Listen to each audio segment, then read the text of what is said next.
MSLI T V, رہنمائی بدلتی دنیا کے لیے۔ السلام علیکم ورحمۃ اللہ وبرکاتہ۔ بسم اللہ الرحمن الرحیم، الحمد للہ رب العالمین والصلاة والسلام علی سید المرسلین نبینا محمد وعلی آلہ وصحبہ اجمعین وبعد۔ مشاہدین کرام، معزز سامعین، محاضرین، یہ نشست جو چل رہی ہے، آپ کے سوالات اور ہمارے جوابات، یہ مرکز السلام نشر اسلام کی جانب سے ہر ہفتہ اور اتوار دوپہر کے 3 بجے یہ نشر کی جانے والی یہ نشستیں ہیں۔ تو آج کی جو نشست ہے، جس کے اندر یہ سوال کیا گیا ہے، سوال نمبر 101،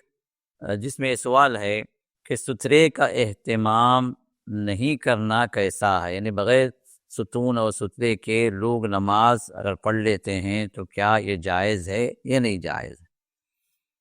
تو جواب یہ ہے کہ سترے کی جب انسان نماز پڑھتا ہے تو سترے کی بڑی اہمیت ہے۔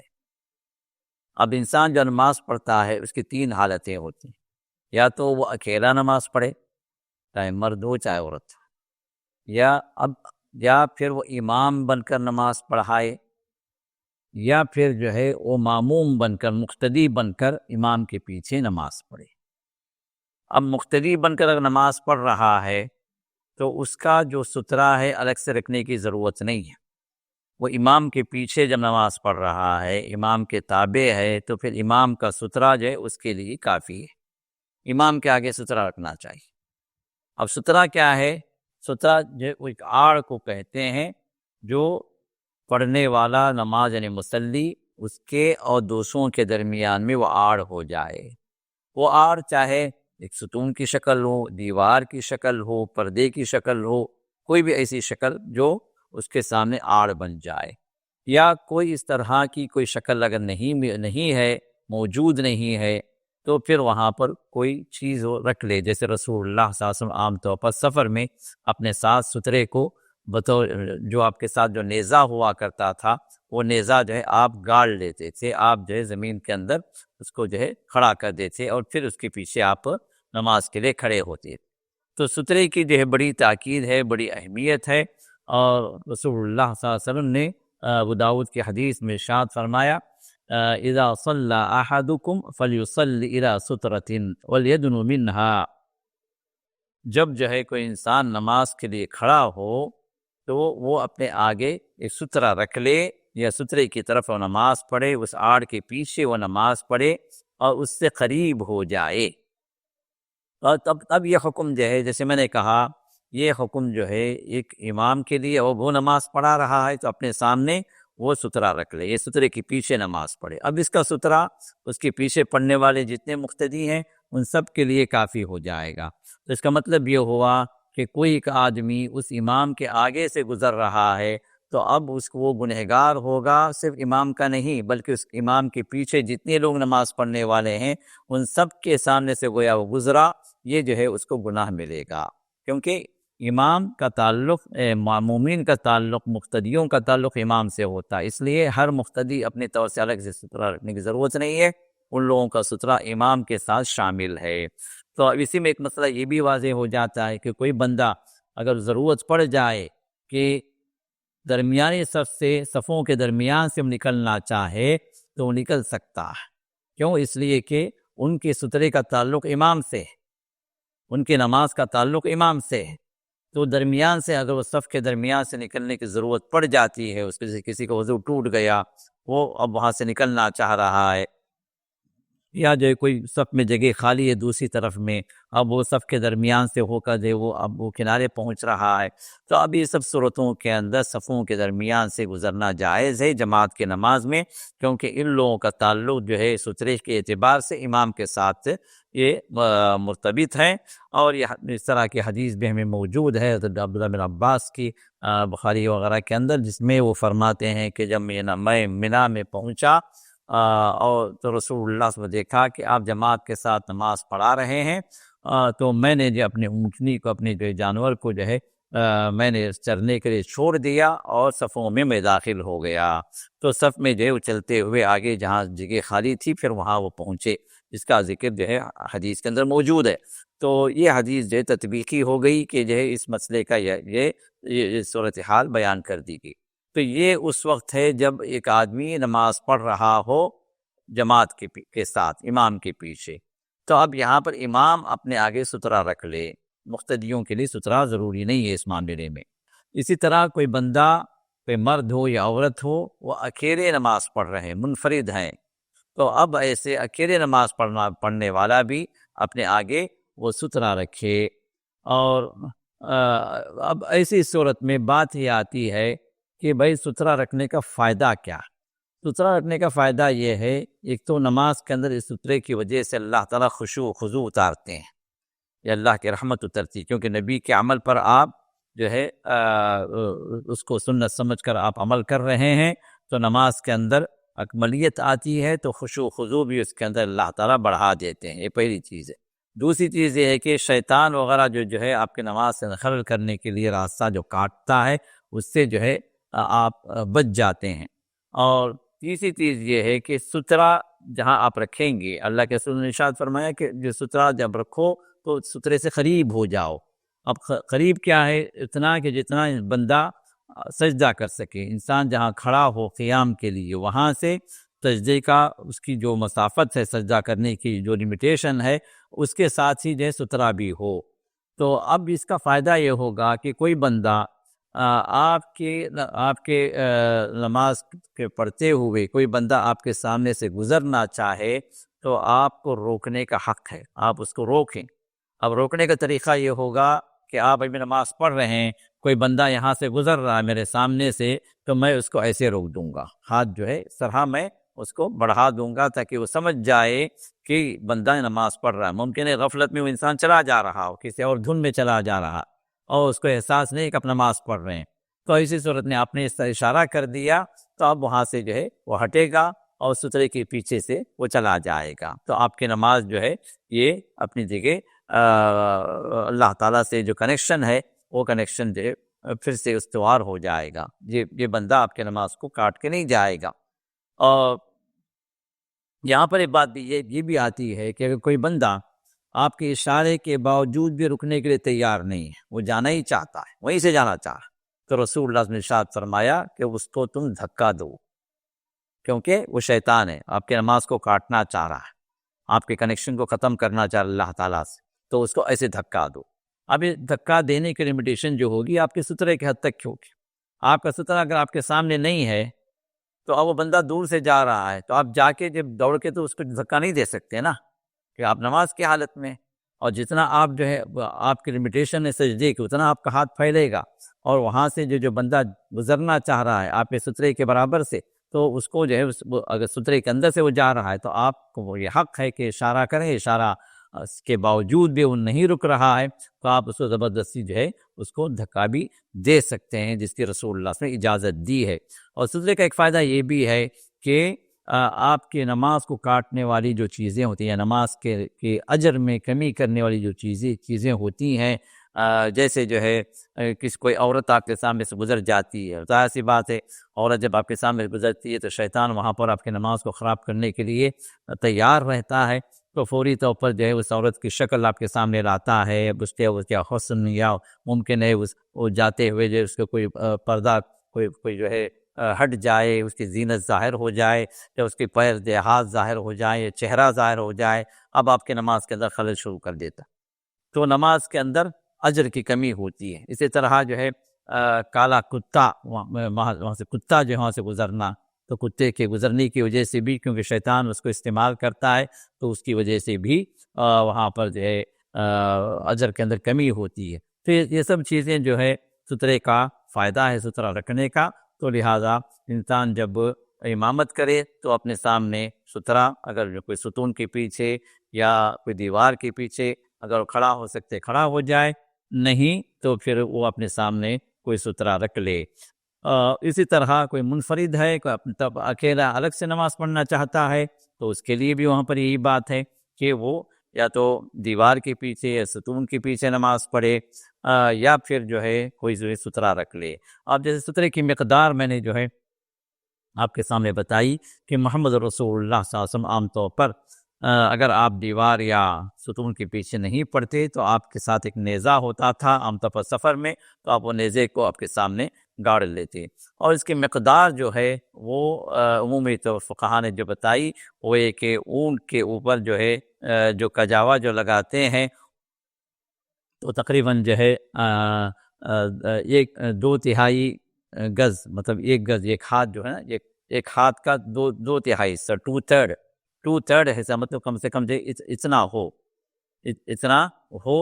جو سامنے رکھا جائے، جو دوسروں کو نظر آئے، جو دوسروں کو اس بات کی اطلاع گویا کرواتا ہے وہ معاملہ کہ یہاں پر بندہ نماز پڑھ رہا ہے۔ اگر کسی کو اتنی اونچی نہیں ملتی ہے کوئی چیز، تو جو چیز بھی ملے وہ چیز وہاں پر سامنے رکھ دے تاکہ پتہ چلے کہ بھائی بندہ نماز پڑھ رہا ہے۔ یہاں تک کہ بعض روایات یہ بھی آتی ہیں فَلْيَخُطْ خَطًّا، کہ اگر کسی کو چیز نہیں ملتی ہے تو کم سے کم وہ لکیر کھینچ دے۔ اب لکیر کا فائدہ کیا ہوگا؟ وہ شیطان کے لیے وہاں پر خلل ڈالنے کا ایک جو ہے وہاں پر گویا جو ہے اس کو روک لگا دی گئی ہے۔ اب یہ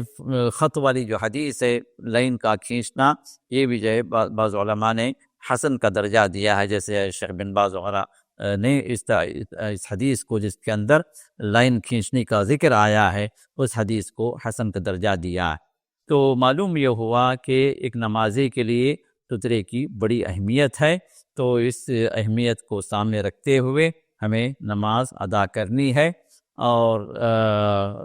وانٹیڈلی جو ہے ہمیں سترے سے دور ہو کر یا سترے کو اوائڈ کر کے نماز نہیں پڑھنا چاہیے۔ واللہ اعلم۔ سوال نمبر 102، جس میں یہ پوچھا گیا ہے کہ عصر کا صحیح وقت کیا ہے، اور کیلنڈر اور ایپ میں سایہ 2:20 کو ہی برابر ہو جا رہا ہے، تو کیا کرنا ہے؟ دیکھیے، ٹائم کا مسئلہ نہیں ہے، مسئلہ جو آپ کو دیکھنا ہے کہ وقت شروع ہوا یا نہیں ہوا،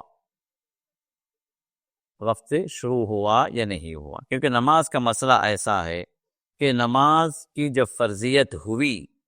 تو اللہ تعالیٰ نے جبریل کو نازل فرمایا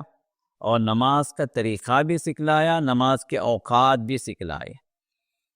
احادیث میں بات بتلائی گئی کہ پہلے دن جبریل آئے اور رسول اللہ صلی اللہ علیہ وسلم کو پہلے وقت میں جب نماز کا وقت شروع ہوتا ہے تو اس وقت آپ نے نماز پڑھائی۔ اب جیسے فجر کا جو وقت شروع ہوتا ہے طلوع صادق سے، جہاں سحری کا وقت ختم ہوتا ہے فجر کا وقت شروع ہو جاتا ہے، تو اس وقت آپ نے طلوع صادق کے وقت میں آپ نماز پڑھائی۔ پھر ظہر کا وقت جیسے ہی زوال شروع ہوا آپ نے نماز پڑھائی۔ پھر عصر کا وقت جو شروع ہوا، یعنی ظہر کا وقت ختم ہوا عصر کا شروع ہوا، یہ کس وقت میں؟ جب ہر چیز کا سایہ ایک مثل ہو جائے، مطلب ایک سایہ، جب یہ ہاتھ اگر میں رکھوں تو اب یہ سایہ جو ہے بالکل ایک ہاتھ کے اتنا ہو جائے، یہ سایہ، تو ایک مثل جب سایہ ہو جاتا ہے تو پھر وہاں پر عصر کا وقت شروع ہو جاتا ہے، تو اس وقت نماز پڑھائی۔ پھر مغرب کی نماز جبریل نے پڑھائی، کب؟ جب سورج غروب ہو گیا۔ پھر عشاء کی نماز کب پڑھائی؟ جب لالی جو شفق جو ہے آسمان میں جو چھا جاتی ہے وہ شفق غائب ہو گئی، تو آپ نے عشاء کی نماز پڑھا دی۔ مغرب کی نماز کا وقت ختم ہوا، عشاء کی نماز کا وقت شروع ہو گیا، کہ پہلے دن آپ نے نماز پڑھائی۔ پھر دوسرے دن آئے اور نماز کے اختتام کا جو وقت ہے اس وقت آپ نے نماز پڑھائی۔ تو پہلے دن کی جو نماز جو تھی فجر کی، وہ طلوع صادق سے، صبح صادق سے نماز کا وقت شروع ہو گیا تھا، اس وقت آپ نے نماز پڑھائی۔ اور دوسرے دن جب نماز پڑھائی تو وہ جو سورج جو طلوع آفتاب قریب تھا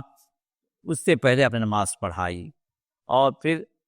ظہر جو دوسرے دن آپ نے پڑھائی وہ عصر کا وقت جو شروع ہونے سے قریب تھا تو آپ نے ظہر کی نماز پڑھائی، یعنی سایہ جو ہے ایک مثل ہونے کے برابر تھا، تو پھر جو ہے آپ نے ظہر کی نماز آپ نے پڑھا دی۔ پھر اس کے ساتھ ہی عصر کی نماز کا شروع ہو گیا، لیکن آپ نے عصر نہیں پڑھائی۔ اب عصر آپ نے پڑھائی کب؟ سورج ڈوبنے سے پہلے پہلے آپ نے عصر پڑھائی، پھر اس کے بعد آپ نے مغرب پڑھائی جب یہ شفق جو ہے غائب ہونے لگی، جو لالی جو ہے جو غائب ہونے لگی، اور عشاء کی نماز کے لیے آپ آئے اور پڑھائے عشاء کی نماز جب آدھی رات ہو چکی تھی، نصف لیل، اور پھر آپ نے فرمایا کہ یہ وہ اوقات نماز ہیں جو آپ کی امت کے لیے اللہ تعالیٰ نے متعین کیے ہیں، اور اللہ نے آیت نازل فرمائی تھی ان الصلاۃ کانت علی المؤمنین کتابا موقوتا، بے شک نماز جو ہے اس کے اوقات کے لحاظ سے مقرر کی گئی ہے۔ اب یہ اوقات جو ہے بتا دیے گئے کہ نماز کا وقت شروع کب ہوتا ہے اور ختم کب ہوتا ہے، تو فجر کا، ظہر کا، عصر کا، مغرب کا، عشاء کا۔ تو اب یہ وقت شروع کا وقت بھی بتا دیا گیا، اور آخر جو وقت جب نماز کا وقت ختم ہو رہا ہے وہ اوقات بھی بتا دیے گئے۔ تو اسی طرح یہ عصر کے وقت میں بھی جو سوال کیا گیا ہے کہ نماز یہ عصر کا وقت جو ہے کب شروع ہوتا ہے، تو حدیث سے جو بات ثابت ہے وہ یہ کہ ہر چیز کا سایہ ایک مثل ہو جائے، مطلب برابر ہو جائے، چیز جتنی ہے سایہ اتنا ہی ہو۔ تو اب یہ جیسے ہی ایک مثل سے سایہ بڑھنے لگتا ہے تو پھر عصر کا وقت شروع ہو گیا، ظہر کا وقت ختم ہو گیا۔ اب عصر کا وقت رہتا کب تک ہے؟ تو رہنے کے سلسلے میں دو باتیں ہیں، ایک جو ہے وقت اختیار ہے، دوسرا وقت اضطرار ہے۔ وقت اختیار کیا ہے کہ سورج جو ہے سورج کا جو رنگ جو ہے وہ جو ہے متغیر ہو جائے، یعنی جو زرد جو رنگ جو شروع ہوتا ہے ڈوبنے سے پہلے پہلے سورج کا، یہ جو وقت ہے جو اس سے پہلے پہلے عصر کی نماز بندہ ادا کر لے۔ لیکن دوسرا جو وقت ہے وہ کیا ہے؟ ایک آدمی اس وقت بھی نماز ادا نہیں کر سکا، کسی کام میں پھنسا ہوا تھا یا سفر کا مسئلہ تھا، ابھی سفر ہونے والا، ابھی ہم بس سے اترنے والے، ابھی ٹرین سے اترنے والے تھے، لیٹ ہو گئے یا ٹرین لیٹ ہو گئی یا وہ اس وہیکل سے آپ اتر نہیں سکے، اسی چکر میں جو ہے آپ جب اترے تو سورج غروب ہونے کے قریب ہو گیا تھا، ابھی غروب ہوا چاہتا ہے، تو ایسے وقت میں بھی عصر کی نماز اس کی انسان نہیں پڑھ رہا ہے تو وہ پڑھ لے۔ اللہ کے رسول نے ارشاد فرمایا کہ جو من ادرک رکعتا قبل ان تغرب الشمس فقد ادرک العصر، آپ نے بخاری مسلم کی روایت فرمایا کہ سورج غروب ہونے سے پہلے اگر کسی کو ایک رکعت مل جاتی ہے، ایک مطلب اللہ اکبر کہا، تکبیر کے بعد اس نے جو سورۃ الفاتحہ پڑھی اور اس کے بعد رکوع میں چلا گیا، اب یہ اس کا رکوع جو ہے سورج غروب ہونے سے پہلے پہلے وہ رکوع میں چلا گیا، تو اب ایسا بندہ، یہ بندہ اس کو عصر کا وقت مل گیا، یہ آخری وقت، یہ اضطراری وقت، ایک مجبور انسان کا وقت ہے، جو جس سے پہلے نہیں پڑھ سکا تو کم از کم آخر میں وہ عصر کے وقت میں وہ نماز پڑھ لے، اور اس کے لیے عصر کا وقت سورج غروب ہونے سے پہلے پہلے ایک رکعت اس کو مل جائے، جتنا یہ وقت یہ عصر کا ایسے بندے کے لیے ہے۔ تو معلوم یہ ہوا کہ عصر کے دو وقت ہیں، ایک جو اختیاری وقت ہے، ایک جو اضطراری وقت ہے۔ اختیاری وقت کیا ہے؟ سورج جو ہے زرد ہونے سے پہلے پہلے انسان عصر پڑھ لے،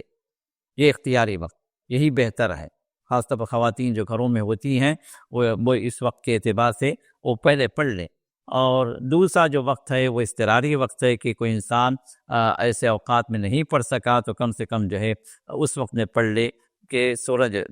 ابھی ڈوبا چاہتا ہے، ابھی ڈوبنے والا ہے، تو ڈوبنے سے پہلے پہلے جو ہے وہ کم سے کم ایک رکعت ادا کر لے، اور بقیہ نماز سورج ڈوب رہا ہے اور بقیہ نماز ادا کر رہا ہے تو اس صورت میں اس کے لیے گنجائش ہے ایسے شخص کے لیے۔ لیکن ایک انسان وانٹیڈلی جو ہے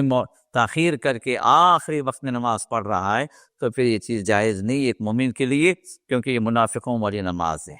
کیونکہ منافق اللہ کے رسول ارشاد فرماتے ہیں وہ انتظار کرتا ہے، نماز نہیں پڑھتا، اور آخری جب وقت جو قضا ہونے کا وقت آ جاتا ہے، نماز جو ہے چھوٹنے کا وقت آ جاتا ہے، تو پھر اب اٹھ کر جو ہے وہ چار جو ہے ٹھونگے مار دیتا ہے کوے کی طرح، اور سمجھتا ہے کہ میں نے نماز پڑھ لی۔ تو یہ منافقوں کی نماز ہے، جس میں جو ہے نہ اوقات کی پابندی ہوتی ہے، نہ خشوع خضوع کا مسئلہ ہوتا ہے، وہ صرف جو دکھاوے کے لیے نمازیں پڑھتے ہیں، تو ایسی نماز انسان نہ پڑھے، ایسی نماز سے انسان احتراز کرے اور جہاں تک ہو سکے وقت کی پابندی کے ساتھ نمازوں کو ادا کرنے کی کوشش کرے۔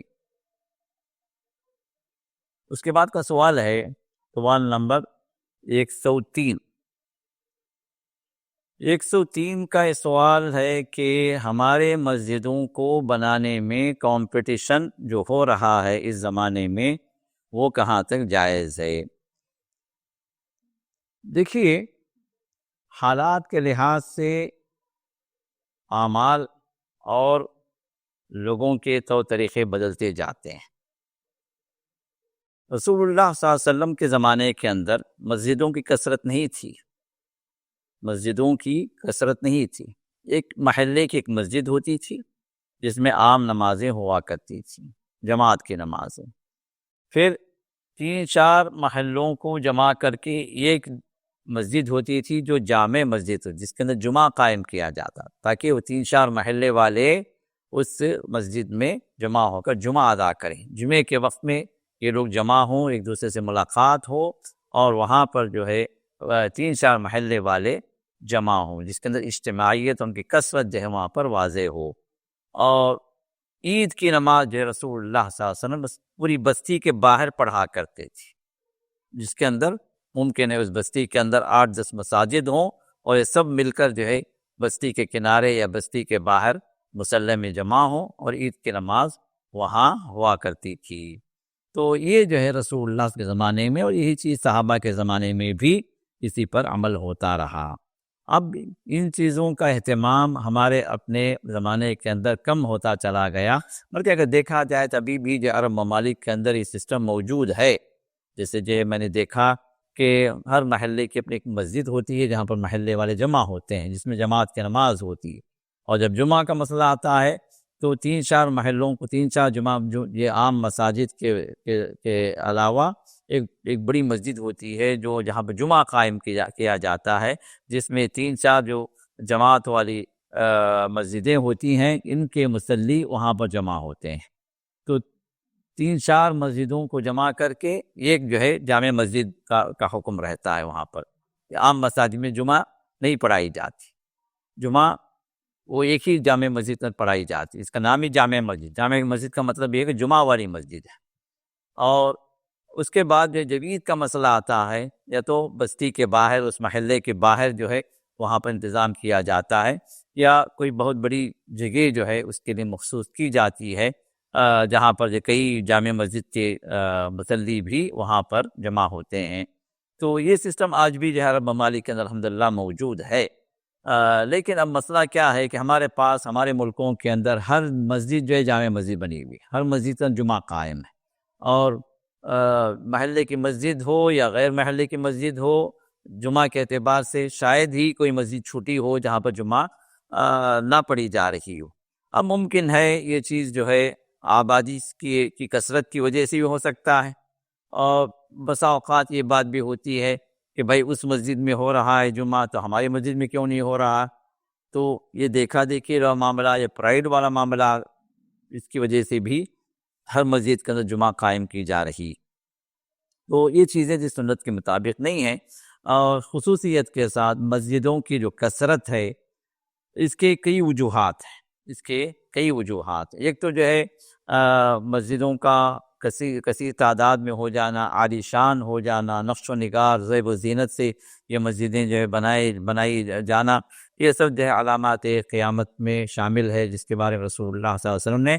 آخری زمانے کے اندر جو علامتیں اپنے ظاہر فرمائی ہیں، وہ علامتیں جو ہے ان میں سے ایک علامت سے یہ مسجدوں والی علامت بھی موجود ہے۔ اور دوسری چیز کیا ہے کہ ہمارے اپنے معاشرے کے اندر آپ نظر دوڑائیں گے تو فرقوں کی کثرت کی وجہ سے یہ مسئلے جو چل رہے ہیں۔ 2-4 قدم پر ایک مسجد ہوگی، لیکن چونکہ وہ بندہ اس جماعت سے یا اس فرقے سے تعلق نہیں رکھتا، تو اس وجہ سے کہتے ہیں نہیں جی ہمیں وہ مسجد نہیں چاہیے، ہم وہاں جا کے نہیں پڑھنے والے، پھر کیا کرنا ہے، ہم اپنی مسجد بنائیں گے۔ تو 5-10 قدم پر دوسری مسجد بن جاتی ہے، پھر وہاں سے کہتے ہیں نہیں بھائی یہ تو جن لوگوں کا یہ وہ مسلک والوں کا ہے، ہمارا نہیں ہے، ہمارے مسلک والوں کی مسجد الگ ہونی چاہیے، پھر ان کی مسجد الگ ہوتی۔ تو ایک ہی محلے کے اندر 4 مسجدیں بن جاتی ہیں اور 4 الگ الگ مسلک والے ہیں۔ تو یہ مسجدوں کا جو اہتمام جو اس طرح بظاہر یہ اچھا دکھتا ہے کہ ہاں بھائی مسجدیں کثرت سے ہیں، ماشاءاللہ جو ہے مسجد دیکھو قدم قدم پر مسجد ہے الحمدللہ، لیکن وہاں پر جو مقصد ہے وہ مقصد جو بہت ہی برا ہے۔ وہ مقصد کا اختلافی مقصد ہے۔ وہ مقصد کیا ہے؟ ایک دوسرے سے تعصب کا مقصد ہے۔ وہ مقصد کیا ہے؟ ایک دوسرے سے نفرت کا مقصد ہے۔ ایک دوسرے پر فتوے بازیاں ہیں، ایک دوسرے پر گمراہ اور جو کفر کے فتوے جو لگائے جا رہے ہیں۔ اور یہ مسجد یہ فرقے والا، یہ جماعت والا اس مسجد میں نماز نہیں پڑھتا، اس مسجد والا اس مسجد میں نماز نہیں پڑھتا، کیونکہ یہ ان کی مسجد ہے، یہ ان کی مسجد ہے۔ یہ جو ہے مسجدوں کا افتراق جو ہے در حقیقت ہمارے دلوں کا افتراق ہے، ہماری جماعتوں کا افتراق ہے، ہمارے اپنے جو ہے اجتماعیت کی پھوٹ ہے، جس کی وجہ سے یہ مسجدیں بھی جو ہے بڑھتی چلی گئیں اور یہ مختلف شہر کے مختلف حصوں کے اندر منتشر ہوتی چلی گئیں اور ایک ہی مقام پر کئی مساجد بنا دی گئیں۔ در حقیقت اس میں سب جو ہے اخلاص کی کمی ہے، اس کے اندر جو ہے اجتماعیت کی کمی ہے۔ ہم مسلمانوں کو اس معاملے میں سوچنا چاہیے اور جو ہے کتاب و سنت کی اساس کو، کتاب و سنت کی بنیاد پر ہمیں جو ہے جمع ہونا چاہیے۔ رسول اللہ صلی اللہ علیہ وسلم کے زمانے میں جو ماحول تھا، جس طرح اتحاد اتفاق تھا صحابہ کا، اس طرح جو ہے اگر ہمیں اس سوچ کے ساتھ ایک سوسائٹی کو ہم کریٹ کریں تو پھر انشاءاللہ یہ مسئلے حل ہو جائیں گے۔ اللہ تعالیٰ ہم سبوں کو توفیق عطا فرمائے، ہمارے اندر اجتماعیت عطا فرمائے، ہمارے اندر افتراق کو اللہ کم کر دے اور ہمارے اندر اخلاص اور ہمارے اندر جو للہیت کو اللہ بڑھا دے۔ آمین یا رب العالمین۔ سبحانك اللهم وبحمدك نشهد ان لا اله الا انت نستغفرك ونتوب اليك۔